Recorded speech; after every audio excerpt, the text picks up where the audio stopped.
निर्माण अकेडमी के YouTube channel में आपका फिर से स्वागत है। हम बातचीत कर रहे हैं प्राचीन भारत के इतिहास, जो हमने प्रारंभ किया है हिस्ट्री का फाउंडेशन बैच। उसी के क्रम में आगे बढ़ते हुए आज हम एक नया वीडियो लेके आपके सामने उपस्थित हुए हैं। हमने देखा था अभी तक सिंधु घाटी सभ्यता का परिचय और उद्गम के काल में हमने देखा कि कई इतिहासकारों ने सिंधु घाटी सभ्यता को मेसोपोटामिया सभ्यता का अग्रदूत माना है। हमने पक्ष में कई इतिहासकारों के आपको नाम भी बताए, जैसे John Marshall, wheeler, fair service. अन्य इतिहासकारों ने कहा कि मेसोपोटामिया की सभ्यता से ही सिंधु घाटी सभ्यता का उद्भव हुआ। उसके आगे हमने कालक्रम भी देखा। आज हम बातचीत करेंगे सिंधु घाटी सभ्यता के विपक्ष में तर्क कि सिंधु घाटी सभ्यता और मेसोपोटामिया की सभ्यता का अलग अलग है, दोनों का उद्भव काल एक नहीं है। तो हम बातचीत करेंगे आज विपक्ष में तर्क। विपक्ष में तर्क मेसोपोटामिया की सभ्यता, मेसोपोटामिया की सभ्यता एक तरफ है आपकी सिंधु घाटी की सभ्यता। पहला पॉइंट हम देखेंगे नगर के बारे में। मेसोपोटामिया की सभ्यता में जो नगर थे वो सुनियोजित तरीके से नहीं थे, नियोजित तरीके से नहीं थे। यही बात सिंधु घाटी सभ्यता में देखेंगे तो सिंधु घाटी सभ्यता में जो भी आपके नगर विकसित थे वो सभी सुनियोजित थे।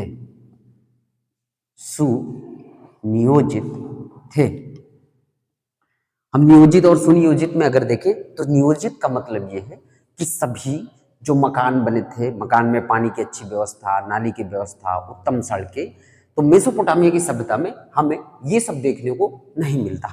सिंधु घाटी सभ्यता के कई स्थलों से जो विकास मिला है वो एक सुनियोजित तरीके से था, जैसे मकान, सड़कें, पानी की व्यवस्था, अन्य कई प्रकार। इसके बाद हम देखेंगे ईंटों के बारे में। ईंटें मेसोपोटामिया की सभ्यता से जो हमें ईंटें प्राप्त हुई हैं वो ईंटें प्राप्त हुई हैं कच्ची ईंटें। और सिंधु घाटी सभ्यता में जो हमें ईंटें प्राप्त हुई हैं वो कैसी ईंटें थे? पकी हुई ईंटें।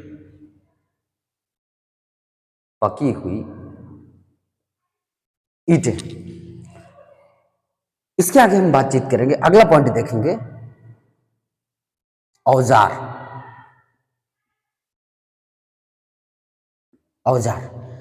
मेसोपोटामिया की सभ्यता में हमें बहुत बड़े बड़े औजार मिलते हैं, बड़े बड़े औजार तथा मजबूत।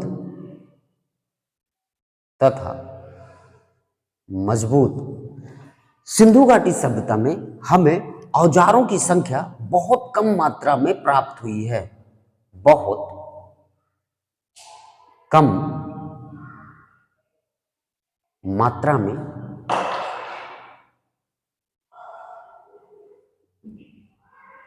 प्राप्त हुई है।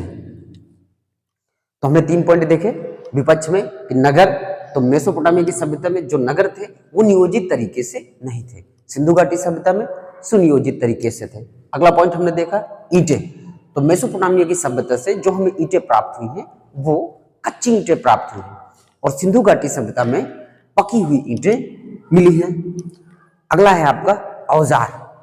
जो औजार सिंधु मेसोपोटामिया की सभ्यता में से प्राप्त हुए हैं वो बड़े बड़े औजार और मजबूत प्रकार के थे, लेकिन सिंधु घाटी सभ्यता में बहुत कम मात्रा में हमें औजारों की संख्या प्राप्त हुई है। इसके आगे बढ़ते हैं। अगला पॉइंट है हमारा मंदिर। तो मेसोपोटामिया की सभ्यता से हमें मंदिर प्राप्त हुए हैं, मंदिर प्राप्त हुए हैं, लेकिन सिंधु घाटी सभ्यता से हमें मंदिरों का कोई प्रमाण नहीं मिला। मंदिरों का कोई प्रमाण नहीं मिला है। अगला देखेंगे कब्र।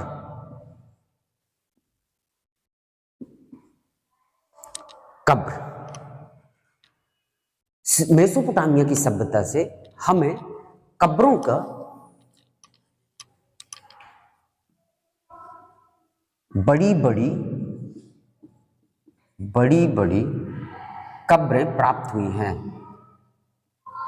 बड़ी बड़ी कब्रें प्राप्त हुई हैं, लेकिन सिंधु घाटी सभ्यता में भी कब्र का साक्ष्य बहुत ही कम मिलता है, बहुत ही कम मिलता है। हमने आगे देखा मंदिर। तो मंदिर सिंधु घाटी सभ्यता से हमें बिल्कुल भी नहीं प्राप्त होते, जबकि मेसोपोटामिया की सभ्यता से मंदिर प्राप्त हुए हैं। हमने कब्रें देखी, बड़ी बड़ी कब्रें कहां से प्राप्त हुई हैं? मेसोपोटामिया की सभ्यता से। सिंधु घाटी की सभ्यता से कब्रों का जो साक्ष्य है वो बहुत ही कम मिलता है। इसके आगे देखेंगे, अगला देखेंगे लिपि। लिपि लिपि जो लिखने की भाषा। तो लिपि मेसोपोटामिया के सभ्यता से जो लिपि हमें प्राप्त हुई है वो लिपि कीलाक्षर लिपि। कीलाक्षर लिपि के साक्ष्य मिले हैं। चित्रात्मक है, चित्रात्मक कीलाक्षर लिपि के हमें साक्ष्य प्राप्त हुए, जो कीलों के माध्यम से चित्र में उकारा गया है। अगर हम सिंधु घाटी सभ्यता की बात करें तो सिंधु घाटी सभ्यता में जो हमें लिपि मिली है वो हमारी है भाव चित्रात्मक। भाव चित्रात्मक लिपि के साक्ष्य प्राप्त हुए हैं। भाव चित्रात्मक लिपि के साक्ष्य, इसका मतलब यह है सिंधु घाटी सभ्यता में जो लिपि हमें प्राप्त हुई है वो चित्रों में भाव उत्पन्न करते हैं, और सिंधु मेसोपोटामिया की सभ्यता में कीलाक्षर लिपि का साक्ष्य हमें मिलता है। तो आज की क्लास यहीं तक। इसके आगे आपसे